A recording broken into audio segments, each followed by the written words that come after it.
हमारा बच्चा हमको मालूम है, हमको भी चिंता है।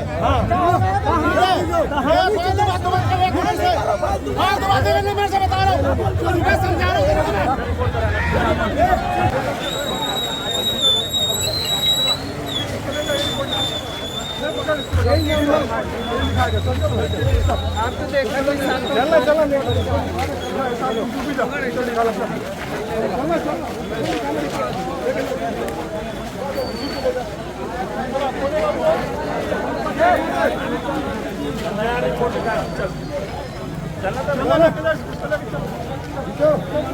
मोहड़ में रेत निकालने को लेके गांव वाले और रेत निकालने वालों के बीच विवाद हुआ है। इसमें अभी थोड़ा सा गांव में स्थिति तनावपूर्ण हो गई थी, तो अभी स्थिति शांति प्रिय है।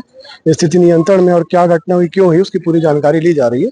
फिर जैसी घटना हुई वैसी कार्रवाई की जाएगी। सर, उक्त व्यक्ति को बताया जा रहा है कि जो शासन के द्वारा लीज है वो कहीं दूसरी जगह का मिला हुआ था और वो कहीं दूसरी जगह से। अभी घटना पे पहुंचे हैं, डिटेल चीजें धीरे से समझ में आएंगे, उसके अनुरूप कार्रवाई की जाएगी। कितने लोगों की हालत है? अभी कोई इसमें स्थिति क्लियर नहीं, कोई जानकारी स्पष्ट नहीं है इसमें। यहाँ साहू कबीरदास का जयंती मना रहे थे, तो लोगों का भीड़ भाड़ था। इसी दरमियान उधर से जेसीबी वगैरह हाईवा आके पता चला कि ये लोग रेती चुरा रहे हैं, तो कुछ गांव पार्षद वगैरह गए, 2-3 लोग, तो विवाद हुआ, फायरिंग हुआ, लाठीचार्ज हुआ, तो ये लोग डर गए।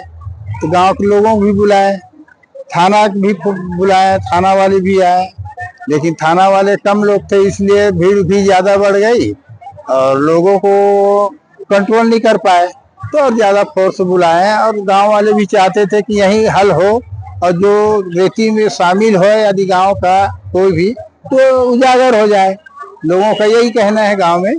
तो गोली कितना चलाई है? गोली तो वही लोग चलाए जो बाहर से आए थे रेत चोरी करने, वही लोग चलाए। कर रहे थे या हर बार करते आ रहे? नहीं, जो बड़ी घटना हुई ना तो आज हुई, इससे 20 साल पहले और हुआ था दुष्यंत दाऊ के साथ। वो लोग भी ऐसी गोली चलाए थे। प्रवीण तिवारी जी थानेदार थे उस समय।